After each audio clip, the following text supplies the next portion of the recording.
Hello, everyone. Thank you for tuning in to this month's installment of Conscious Conversations featuring the awesome team of mental health therapists at Nashville, emotional wellness counseling in Nashville. My name is Shar, and I am joined by Bree, and we are excited to spend this time with you. Hey everyone, I'm Bree, and today we'll be unpacking the topic of healing versus growth. Conscious conversations are intended to educate, uplift, and provide guidance on how to deal with life stressors. Our motto here at New is real people helping real people with real problems, and these conversations are an opportunity to have real talk with our therapist. So let's dive in. So, regarding healing versus growth, I have two definitions for each of those that I found that I really liked. One's a little bit more advanced, and the other one breaks it down in a way that I actually really loved. Um, but in terms of actually defining healing and growth, for healing, I found and this comes from Carbon Coaching. I found that it focuses on uncovering, understanding, and releasing any fears, hurts, or negative beliefs that are lurking in our system. And then growth, I have found that it involves creating new, consciously chosen habits, patterns, and beliefs that will help us achieve meaningful goals.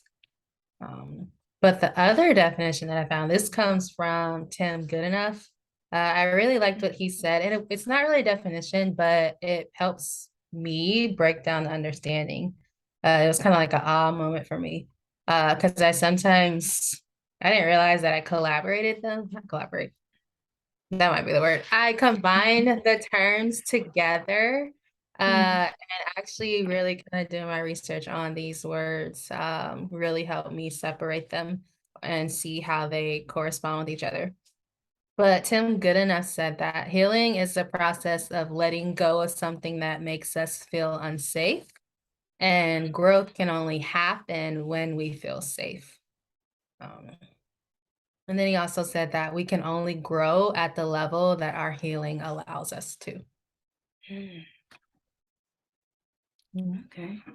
I like those definitions. And I feel like myself too, I kind of combine them together because when Yeah. I think of growth, I kind of think of healing. And I think that's the space that I was at when I was thinking about how do I define these two terms. But I think he does a great job in separating those two because how I would define healing is more so the act of, letting it hurt go, letting go trauma, letting go people who did not protect us, and basically what he's saying. So when I think of healing, I think of the act of letting go. And then when I think about growth, I kind of think of the result of that let go. So when I look at them differently, for me, healing is a verb. Is the Okay. movement of it. And so with growth, I see it more so as a noun. So it's the result of it. So I like how he separate those two, but also know that growth can only happen through healing, which is Yeah. something that I was curious about. Like, can they both exist in the same space? Or do you have to have one without the other? Or are they dependent on each other? hmm What do you think? Do you think they're dependent on each other or they're separate? I do. I think they are very dependent on each other. I think in terms of healing, well, I think in terms of growth don't necessarily have to depend on healing because you can grow in other ways that don't require you to heal from a past experience or just from a moment. Um, but I think healing in turn is reliant on growth. When you heal, I feel like it's inevitable for you to grow because you're growing past the experience. You're healing past the experience. So you're moving to another level in life. And that's how I kind of see healing being being stuck on growth, but growth can be separated from healing, if that makes sense. Yeah, I think I honestly think it's both. I think it just depends on what type of healing you're talking about. Because when Mhm, I work with, I'll use anxiety, for example, because I could work with a kid on how to manage social anxiety and give them all the tools. But if they never truly go back to the core of what caused social anxiety and heal from that, then it's like mhm, almost, I found that everything that I say, it's like they know it, but they're not really consistent with it until we actually go through the healing process. And that's one mistake that I used to make as a therapist. I used to just give them the tools that they need and never mhm, like go back and try to figure out where did it come from to begin with. But I mhm, found once I started doing that, I started seeing progress much more consistently. mhm.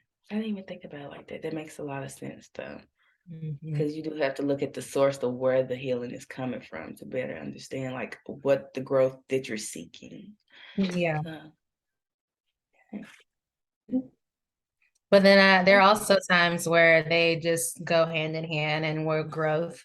And I'd say like in emotional healing and emotional growth, I think they um piggyback off one another. And so while you're Mhm, healing, you're constantly growing mhm, emotionally. But that actually is a great segue into the next thing I want to say. mhm, But going into this discussion a little bit more, um, basically, to me, growth is a product of healing, mhm. as it relates to emotional healing. Um, and that's kind of pretty much the type of healing and growth that I want to refer to in this conscious conversation. Do you have a specific type of healing, or is yours pretty broad? Um, well, when I think of healing, I think I automatically go to the emotional piece of it, and maybe that's the mental health therapist in Yeah. me coming out, but yeah, I always go to, um, the mental health and the emotional piece of healing. Okay. Well, one thing I found that was really interesting was I started looking into like how do we heal in the first place? And I found this really, really cool thing that Barry Winbolt said.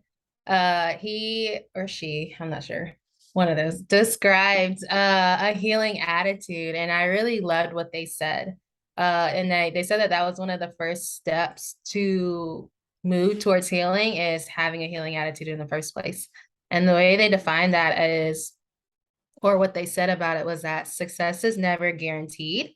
And so that means healing means living with an attitude of openness to the idea that there is always better and recognizing that growth doesn't have an end point. So healing and growth relate to your relationship with yourself, with others, your environment, and even the universe. And just like the universe, we are constantly expanding and evolving, but only if you're open to it. Mm, okay. I do like that. I honestly feel like it makes a lot of sense. It brings me in the mind of addiction. You know how when you try to help somebody get clean and go detox, but they're not ready for that yet. It's kind of the Yeah, same principle. You can only heal when you're ready to actually address the thing that you need to heal from. right. I Mhm. agree. What did you find about healing? Well, in my research in healing, something that kind of stuck out to me, and it's a quote, but it's something that I liked, and it was hard for me to hear, but it's kind of you have to accept it. And it's by Robert Brunt. It's life becomes easier when you learn to accept the apology that you never got. Hmm. I like that. I'm gonna use that with my kids. Because I think that they really need to hear that. I talk about how forgiveness is a segue to peace a lot. And sometimes it kind of goes in one ear and out the other, but I like how you frame that. So I'm gonna use that. Yeah, I loved it because I'm like, sometimes, you know, you want to hold on to this grudge that you have for people, and In turn, all you're doing is just weighing yourself down because that person is gone, don't forget all about it, right? So it's not really benefiting you and it's putting you stuck in this place of stagnation. And so Right. it's like, sometimes we have to forgive people and don't even realize that they're being forgiven, but it's like you got blessed this time because I'm letting this go. And that's how I see it. So Awesome. Well, I found this really cool, or these really cool tips mhm. by Eric Maisel for how to journey in the process of emotional healing. Uh, it's 10 tips, so it's a lot, but I really love them. And I think it'll be very, very beneficial to hear. But the first one it says was to be yourself. So you must be yourself. And this means asking for what you want, setting boundaries, having your own beliefs and opinions, standing up for yourselves, wearing the clothes you want to wear, eating the food you want to eat, saying the things you want to say, and in 100 other ways of being you and not somebody small or false. So that was the first tip that they gave.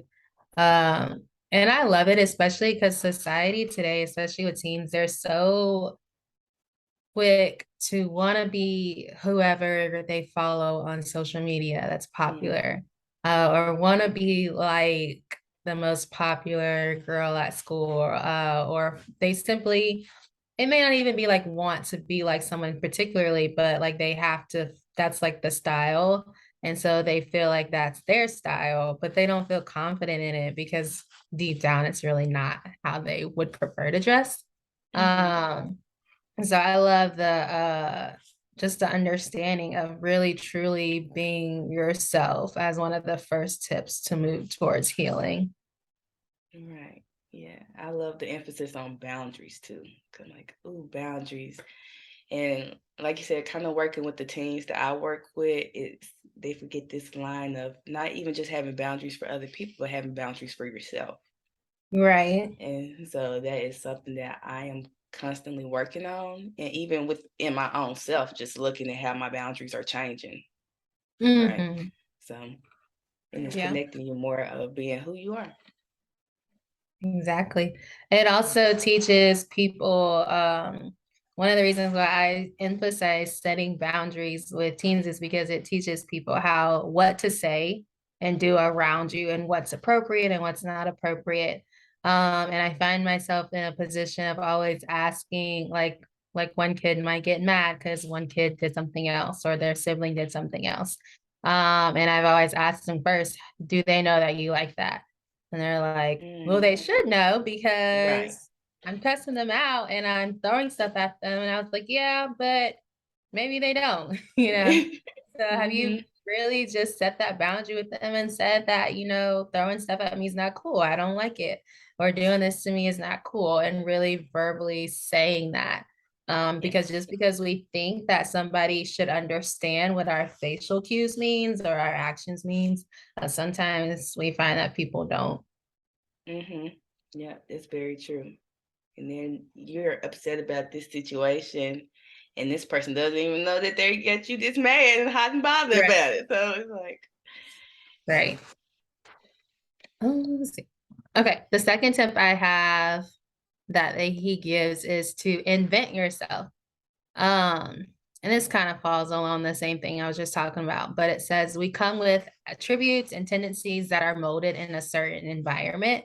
But at some point, we must say, okay, is this the original me or is this what I was formed to be? And then ask yourself, who do I want to be? And so he said that you reduce your emotional distress by deciding to become a person who will experience less emotional distress. So a calmer person, a less critical person, less egoistic person, more productive, less self-abusive, and so forth. So kind of like more so people use the phrase like product of your environment. mhm. Um, but it's funny because you don't have to be even though you're molded into an environment and you're raised this way, you don't have to stay like that. You can go find yourself And I think for me, I found myself ironically when I left my environment. So when I went to college is when I truly found out who I was as a person because I had to separate myself from the environment that I grew up in. Mm. I think I agree with you there. I feel like a lot of people, if you do kind of struggle with a sense of who you are and trying to figure out who you are, especially when you've been um, a product of your environment in a sense, or been in this parenting relationship that's very enmeshed, if you find yourself separated from that, because I would say for myself too, is the exploration of college, because you have no choice unless be yourself, unless you're Yeah. gonna adopt, the next person. But then go back to these things with boundaries. But I think when you really just kind of take yourself out of the situation that you're used to, you kind of find out what things did you like, what kind of person you want to be, what jobs or careers you want to accomplish in life. And I think that's the great thing about college, honestly, is how you can explore who you are. It'll Hmm. change you if you don't like it.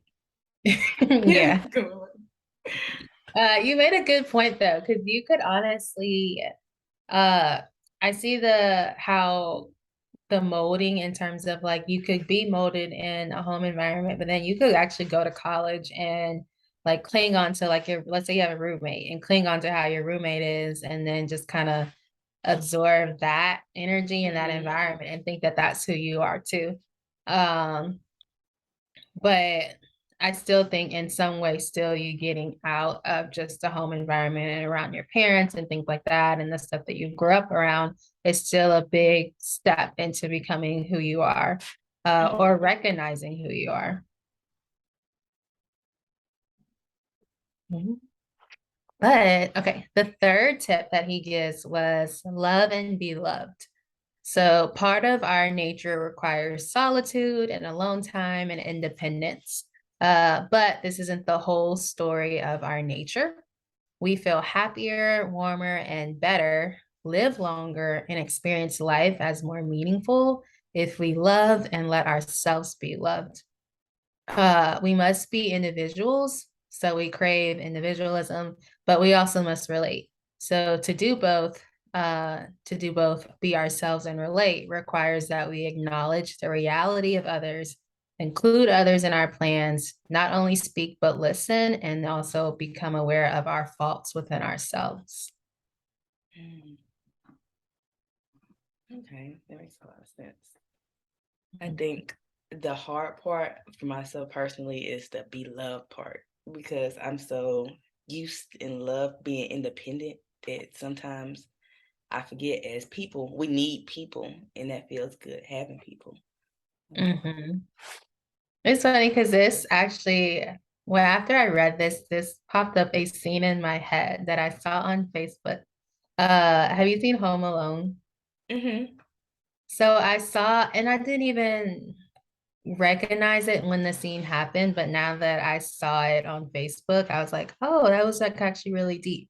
But Kevin, when he's, I think it's the first Home Alone when he goes into the park and there's a lady with a bunch of, were they doves?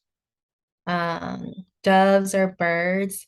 And the lady was talking about how, she's scared to use her heart because it's been broken. And then he said something like, well, what's the point of having a heart for if you're not going to use it and your heart's still there and it's still wanting to be loved and it's still needing to be used. And so he was just kind of saying like, don't don't be afraid to use your heart, basically, Mhm. because it's still there and it's still wanting to be used and working. And I don't know the specific words, but I like looked back at that and I was like, wow, that was really deep. And I didn't even pay no Yeah. attention to it when I was little.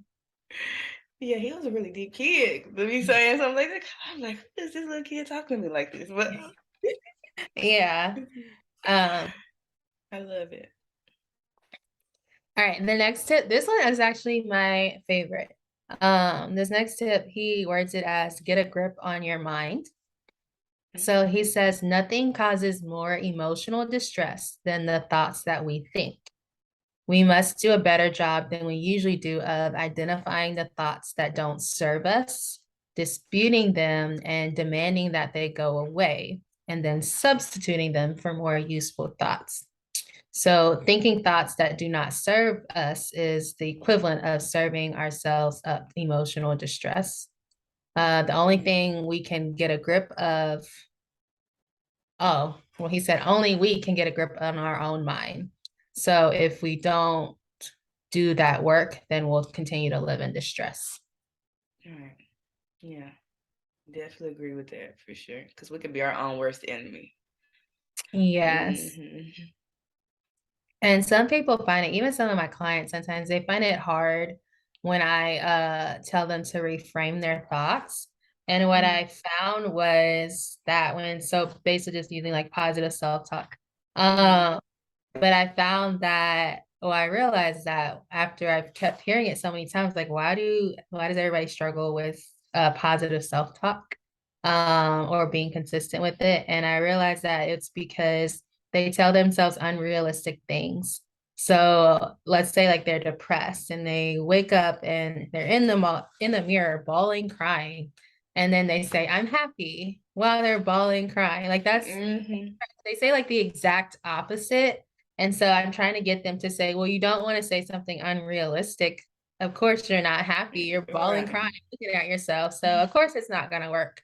But you can say something like, this morning has been rough, but I'm going to try to have a better day when I leave the Mm. house. Or, just take it step by step and little by little.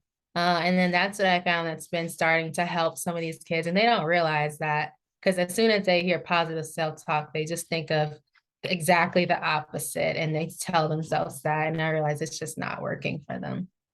Mm. Yes, I love a good reframe. I do.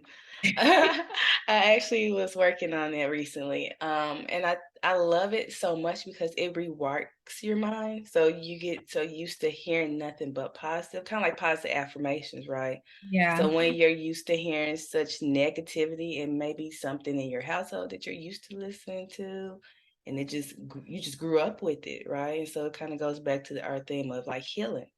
You kind of do your own self healing by reworking those negative thoughts that aren't really serving you any purpose, that's not even true about you.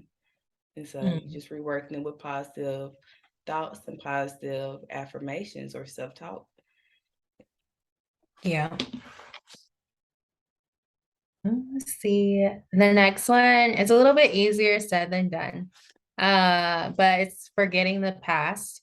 And so he said that we are not completely in control of our being, that we can prevent past sore points from returning. They have a way of pestering us as anxious sweats, nightmares, sudden sadness, and waves of anger or defeat. But we can try to dismiss the past by not playing along with our human tendency to wallow there. So we must tell ourselves to move on and actually mean it. If we have a secret attachment to misery, we will feel miserable. And then he said, Mm-hmm. as best as you can, imperfectly, but with real energy, let go of the past and forget the past. But I say that's easier said than done because I think a lot of times before you can forget the past, you have to do some forgiveness work. Mm-hmm. Yeah, I definitely agree. You have to do some hard work. And sometimes it's not something that you can just do by yourself. It Right. requires the assistance of a mental health professional. Because some of that stuff in the past is not just, you can't let go of stuff like that. Not that easily, anyways. Takes Yeah. some working. And then some people hold on to, or they use their past as their identity. Uh, Oh, yeah. and so I think when sometimes I tell clients to let go or forget, if they hold on to that past as themselves, then it's almost like they lost their sense of self, Mm-hmm. who they are anymore. Yeah. Okay. The other tip is flip the anxiety switch off. So he said that rampant anxiety ruins our equilibrium, colors our mood, and makes all the already hard task of living much harder. There are many anxiety management strategies that are helpful, such as breathing techniques, cognitive techniques, relaxation techniques, and so on. But will make all the difference is if you can locate that inner switch within yourself that controls your anxious nature and deciding that you prefer to live more calmly, flip to the off switch. And so with one gesture, you announce that you will no longer over dramatize, that you will no longer catastrophize, and that you will no longer live in a fearful life of creating unnecessary anxiety for yourself. And so to me, that's a lot of the healing definition that I said of just like really uncovering, understanding, and releasing. Mhm. Okay. Yeah, I definitely can see that for sure. And then I love a good grounding technique because like when we're feeling anxious, I feel like it does a great job of recentering us in that actual moment. Because like we talked about not that long ago, we could be our own worst enemy, and so we can kind of have a little pebble and turn into something really bigger than what it actually is. And so Yeah, I like the thought of going into the day with positive self-talk of how this day is not going to be filled with catastrophe. It's not going to be filled with being immobilized by fear. But when we do come to that bridge, it's okay to utilize those grounding techniques and those breathing techniques to kind of reconnect you back to where you at right now, and then what your goal is for that day. right. Yeah. The next one, I actually love this one too. And I've actually, after I read it, I really started applying this to my life. But this next tip he said was to make meaning. And so he said that we can have so much more meaning in our life if we stop looking for it as if it were lost, or as if someone else knew more about it than we did, and realize that it is in our power to influence meaning and even make it. So, by making daily meaning investments and by seizing daily meaningful opportunities, we hold meaning crisis at bay and experience life as meaningful. Meaning problems produce several emotional distress, and learning the art of value based meaning making dramatically reduces that distress. Mm, okay, so I think what I hear is from him, he's saying that don't go out trying so hard to make connections of your experience, but actually be in the moment, and the meaning of it will come to you. Yeah, so I think sometimes people get, in terms of like healing from like trauma or anything like that, sometimes people get so caught up in, why did this happen to me and really trying to understand and find a meaning to it. But sometimes you can never really get an answer. And so I think I read it as he's more so when some people are just lost about the meaning of life because of their trauma and Mhm. everything that has happened to them, he he's saying like it's nothing that we need to look for. Like Right. get up every single day, you can have a meaningful opportunity. Um, no matter how small or big it is. And maybe it might just be like getting up out the bed and making breakfast for yourself, like make that meaningful for you. And um, being able to work, like go into your job, making that meaningful, do something Mhm. meaningful for yourself at work or for somebody else even. I just look at it as like there's so many opportunities in the day that we can seize and make meaningful, if we stop looking for it. Mm, that makes sense. I like how you broke it down like that, because for some people, just even going back to just getting out the bed, that's a lot for some people, especially when you're weighed down by the symptoms of post-traumatic stress. And so just getting up and putting on makeup or getting up, taking a shower, eating a good breakfast, that's a lot. And so Yeah, I always tell my clients to celebrate the small victories, not no matter how big or how little they are. A victory is a victory. right. I agree. Um, Let's see. Okay. I'm gonna skip that one. He says upgrade your personality as another tip. So you may not be the person you would like to be. You may be angrier than you would like to be, more impulsive, more scattered, more self-sabotaging, more undisciplined, more frightened. If so, you require a personality upgrade, which of course only you can supply. So he recommends looking at the features of your personality and examining what you would like to upgrade, and then ask yourself what thoughts align with this intention and what actions align with this intention. Then you think the appropriate thoughts and take the necessary actions to work on changing what you want to upgrade within yourself. Um, and by doing this, he said that it can help a person become capable of reducing their emotional distress. Mm. Yeah, I agree. Especially like if you don't want to be in a state of anger all the time, a state of anxiety all the time. You have to put that work in to remove yourself from that type of mindset moving forward, Mhm. like working Right. on your triggers. But I also like how he said, does this align? He said align with this an intention, but I almost, when I look at this, it's kind of reminds me of what I do with my clients because I always ask them, does this align with your value or does this align with who you want to be? And so if they are angry, I ask them like, do you want to be viewed as an angry person?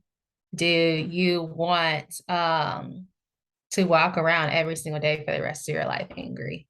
Mm-hmm. Really just trying to get to for them to see, honestly, see whether they want to change or not, or if they're ready to Right. change. A lot of the work in therapy is them doing the work. Mm-hmm. Some people come in therapy and think that we do the work. Um, and it's not like that at all. And so I always Mm-hmm. kind of ask them, like, what are they, and this, if I use this, his words, what are you ready to upgrade? Um, would be what I would say. But yeah. Mm-hmm. Yes. Mm. And then the next thing I have, the last one is dealing with your circumstances. So this is kind of along, well, no, not environment. This is a little different. He said, would you experience more distress sunning at the beach or facing a long jail sentence? Uh, and of course, the answer is we'll feel more distress in a jail cell. Right. But he's saying that our circumstances matter. So our economic circumstances matter, our relationships matter, our work conditions matter, our health matters, whether our nation is at peace or occupied by invaders matter. Many circumstances are completely out of our control, and there's a lot that is within our control. And so we can always change our jobs or careers. We can change our relationships. We can reduce our calorie intake. We can stand up. We can be quiet. We can do exactly as much as we can do to improve our situation, our circumstances. Um, as a result of these improvements, we feel emotionally better. And so I read that as when we are in emotional distress and we have the power in front of us to get out of it, then it's almost like, why not take that step to make yourself feel emotionally better? Mm-hmm. Um, but I understand, like, of course, like with jobs and stuff like that, like it's easier said than done because with jobs, Right. yes, you want to leave a job because it's not making you feel emotionally better, but at the same time, like it may be like a finance issue, like maybe you need to line up something before you just quit Mm-hmm. your um, maybe like in terms of like a divorce, maybe it's hard because you got kids and you don't want to break up a family. And so I know there's little factors that fall into it, but I still agree. If you don't have to put yourself in a situation and you have every power in that moment or in that time frame to remove yourself from the situation, and there's no factors in the way, why don't you? Mm-hmm. Yeah, I think that's a great point. Honestly, it's like you said, if you have the ability to remove yourself from the situation, do it, but also consider the realistic ramifications around it, right? Because, like I said, we just can't jump from a job to a job. It might not be possible for some people. You might need that job. That job might be paying you very well. So you have to be thinking about like what other circumstances can I change that make this circumstance fit into my lifestyle where it's not such an emotional burden on me. So it's incorporating what he's talking about, removing yourself from that situation, but also being realistic to what your situation looks like. I think that's the thing you have to always keep in mind is not being impulsive with your decisions because you can make an impulsive decision and it puts you in a worse place than what you were already Right. I think I will actually read this last one. in. But he said, because it goes into the meaning thing that I really like. But he said, let your meaning trump your mood. So he said, you can decide that the meaning you make is more important to you than the mood you find yourself in. So rather than saying, I feel sad today, instead you can say, I have a business to build today, or I have my novel to write today. Mhm. And you can start each day by announcing to yourself exactly what you intend to make meaning on that day, how you intend to deal with the routine, chores, or task, or how you intend to even relax, how, in short, you spend your day as a whole. And consider all of that as your life project, one that you are living with grace and in good spirits. You reduce your emotional distress by checking in more on your intentions and less on your mood. Mm, I like that. I really do. I think that's something that I want to keep with me is starting my day off with this is what I'm gonna do today, not this is how I feel. I Yeah. don't. I think it's a great way to be more goal oriented with your day, and I think it kind of goes back to what he's saying that don't let your mood ruin your day, Yeah. but put action in it. So I like that. Mhm. Hmm. I like it too. I'm definitely going to, I usually result what I do off of my mood. So if I know like I'm not in the best mood, then I'll do the best thing for me in that moment. But I never Hmm. thought about not paying more so attention to my mood and looking at what are my intentions. I think that'll change a lot of my actions in the moment. Hmm.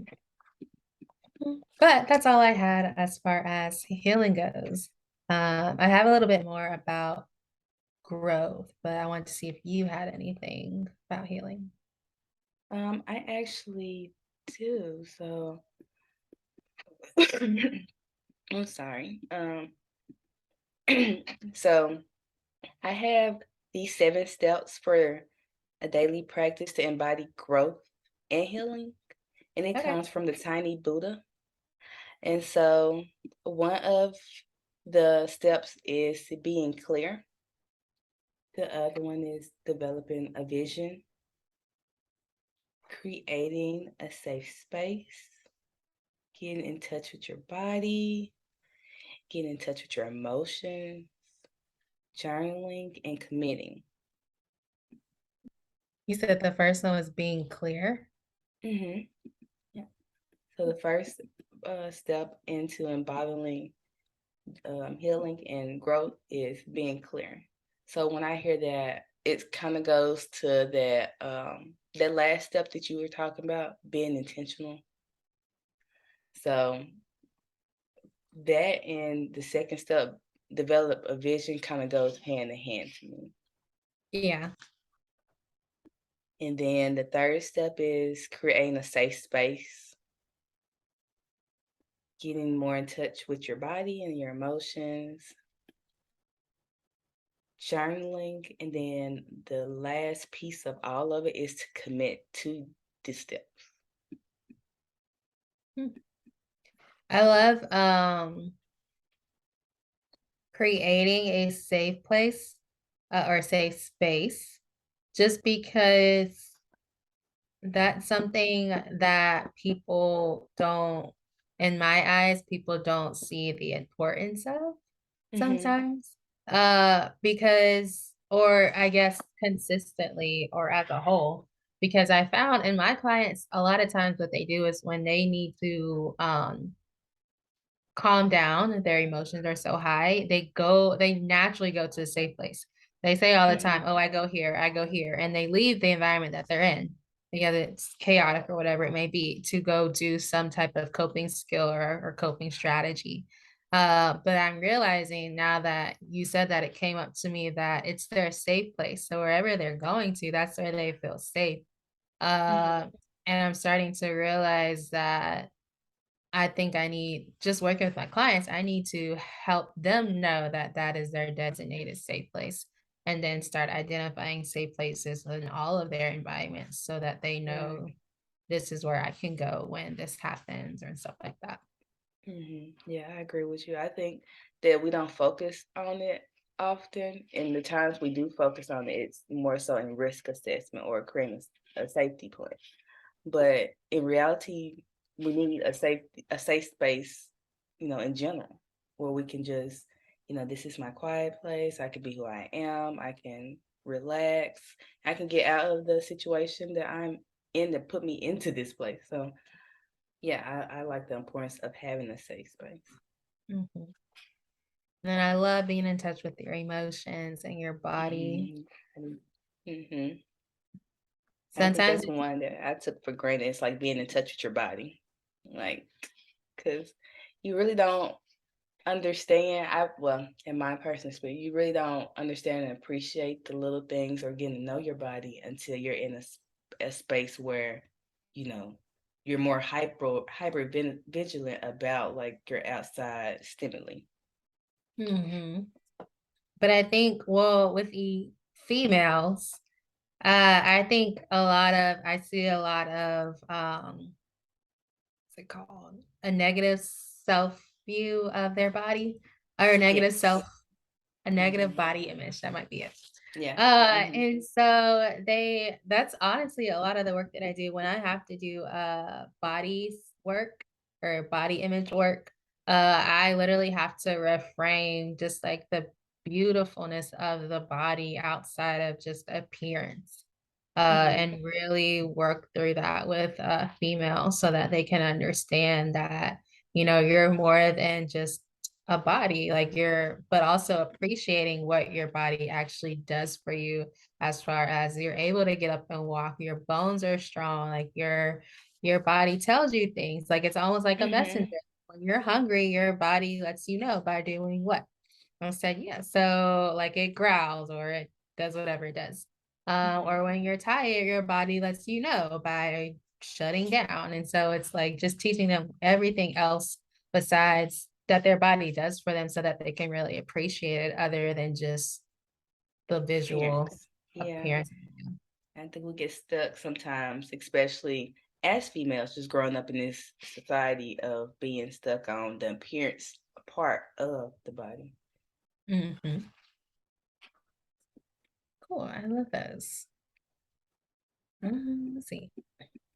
Well, for growth, so when it comes to I looked at it in terms, again, like emotional healing, but in my eyes, again, growth is a product of healing. Mhm. So, in terms of emotionally, but once you release the fears, hurt, and trauma and begin taking some of the steps that I mentioned and even that you mentioned towards healing, I think you'll naturally learn how to manage and move through things with a different response. And then I think that's a part of growth too. Once you get to a point in life where you're moving differently or responding differently to things that Mhm. used to trigger you, I think that's a growth moment for you. Yeah, I definitely agree. Hmm. I think it can sometimes when you're working through the healing piece, those steps that you were speaking of and that I was speaking of, you can unconsciously develop growth and not even realize that you had a growth moment. Right. And until you're in a situation where this was a trigger before, and you look back and you're like, oh, I used to let this bother me, but not look how I responded this time. And that's the moment that I'm like with my clients, like that's a good victory. I mean, that's celebrate that. That's growth right there. Like that's a happy win. Yeah. And sometimes I hate it just because sometimes they don't see their growth. Like they'll come in Mhm. and they'll say, so and so said this to me, but I just did this instead. And I'm like over here so excited, and they Yeah. don't even recognize that they did something incredible in that moment. But I Mhm. also know I'm like, hey, did you realize that you did this and you used to do that? And they're like, oh yeah. And so Mhm. I tell my clients I'm like their biggest cheerleader because I will always cheer for them through any type of growth moments that they have. Um, Yes. And sometimes they need to hear that because they're so used in the environment they're in, they're so used to being like, this is what you could have did better, blah, blah, blah, blah. And they need somebody to be like, hey, you did this a lot better. yeah. Yeah. Mhm. But that's all I had in terms of healing and growth. Okay. So, a question that I had for us to kind of reflect on is, can healing and growth be separate experiences? And I think we kind of answered that a little bit through our conversation of how different healing is in comparison to growth. Yeah. Uh, I think it's still a quick trick question It could be because very tricky. uh remember when I was talking about the social anxiety thing and how like Hmm. I could do growth work so I can teach them how to respond differently and move differently. But if they never go back to the core and actually do the healing work, then it's never gonna fully be healed. And so that's where I see the difference at. But then for a lot of other things, I see them just collaborating together. Like once you do the healing work, you're growing as you're healing. Hmm. You're learning new things and evolving, and then you get to a point of growth, but still knowing that you can still consistently keep growing and growing and evolving. Hmm. Yeah, I agree. I think with healing, it does. I feel like it automatically produces growth. But in some instance, kind of like how you were breaking it down, growth can sometimes not even produce heal. What can sometimes not come from healing, like with the social anxiety. How you said you was teaching your clients about the tools, and they grew because they grew to know some more tools that they could use, but it was difficult for them to use it because, like I said, they're not really addressing the core issue of where the anxiety is stemming from or where it originated from. So they grew in the sense that they gained more knowledge, but they still weren't healed. And so it's kind of like I'd say a false sense of growth, but it's kind of like that a little bit, right? Because you're not really addressing the core, like where our parenting wounds. If we can go into another relationship that's better than our past relationship, but still carry the same things that we did because we're not addressing the core, which may be our parenting wounds. So All right. I agree.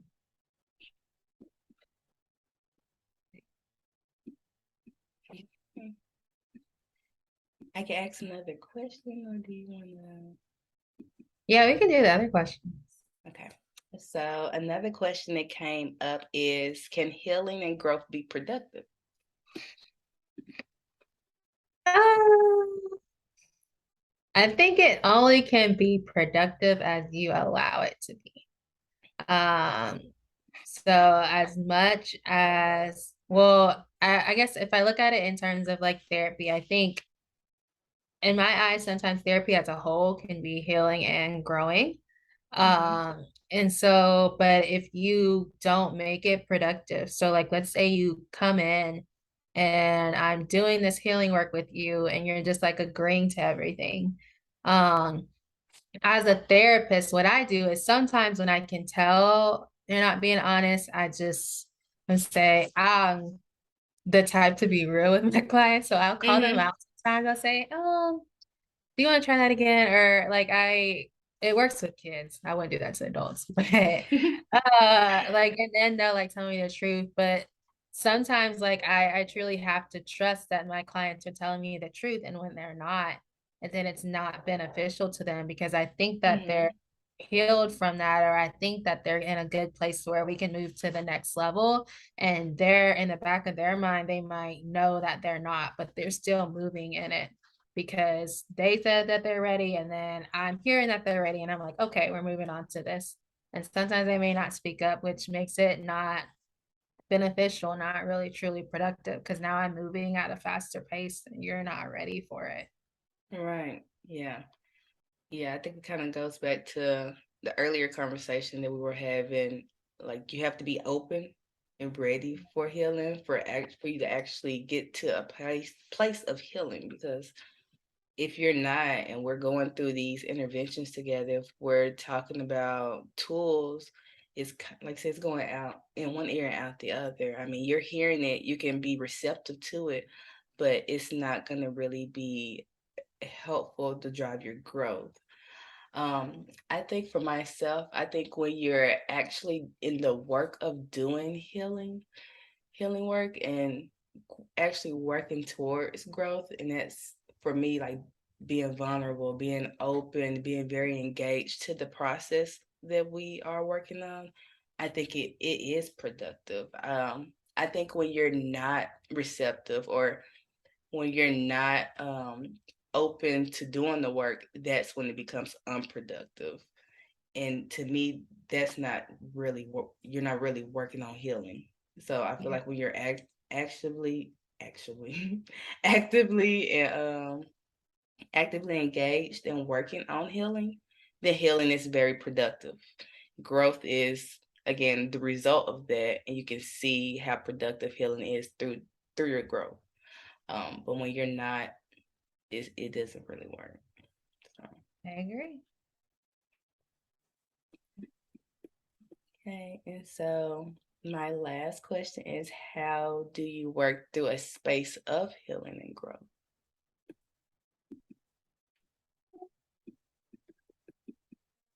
So for me, it's different. I think the initial part of starting the process of healing would be the same, but I think beyond the initial phase, it's different depending on where you're healing from. But I think the first step, which is very similar to any type of healing that you're doing, is just becoming exactly aware of what exactly you need to heal from. Hmm. So really trying to go back to the root, go back to the core. And then after you identify it, understand and actually define what that means to you. So for like, let's say if it was like childhood trauma from a parent, like whatever they did, like what does that mean to you? And then after you know exactly what it means to you, after you are become aware of it, then you can start the process of releasing it and doing what you need to do in order to release it. Mm, yeah, I agree. I think the initial step is kind of defining what is the trauma or what is the experience that we're working from. And I think even more than that is kind of understanding the patterns that led you to the point that you feel like how you're carrying through life is unhealthy. So noticing the problem first, right? And then from there, working backwards into figuring out how did I get to this space. Yeah. Hmm. Yeah, great. But let's see. So, oh, well, recapping everything. Uh, Basically, we just kind of talked about the definition of everything, how we defined it, how you defined it, and really initially just understanding that, I kind of again, like I said, how growth is a product of healing, and so as you go through the healing stages, you grow. Um, yeah, that's what I got from it as far as just the overall.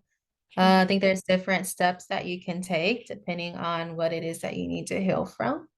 But you'll naturally start to grow when you do the healing. Yeah. I think that's a great recap. Us just number one, identifying what healing and growth look like and looking at how do we accomplish healing, how do we accomplish growth, and how do we embody these things into our daily practice, right? And then from there, kind of figuring out, can they both coexist in the same space, or are these two separate experiences? And how do we kind of work to initiate that step of growing or healing that results in growing? So, yeah. Right.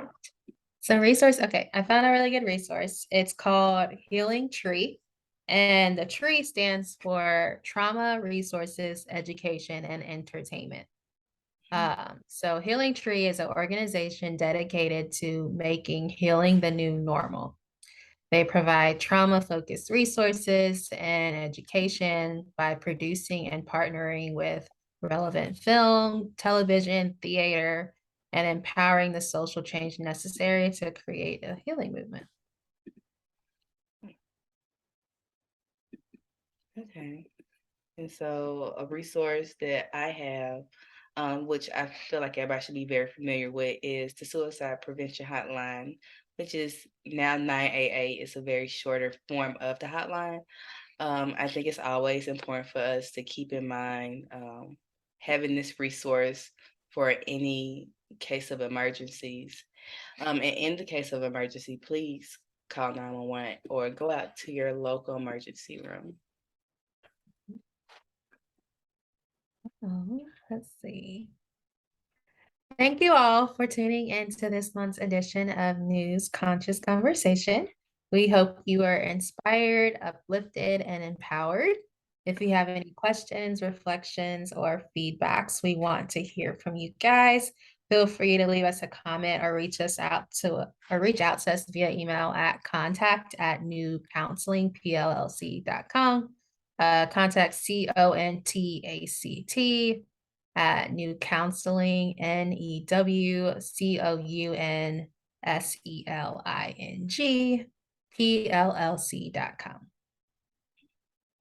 It is our goal to equip you with the tools to be the best versions of yourselves. Everyone needs a safe, supportive space that will allow them to reconnect with themselves. If you ever need any additional support, we're here for you. We'll see you next time. Take care of yourselves and each other.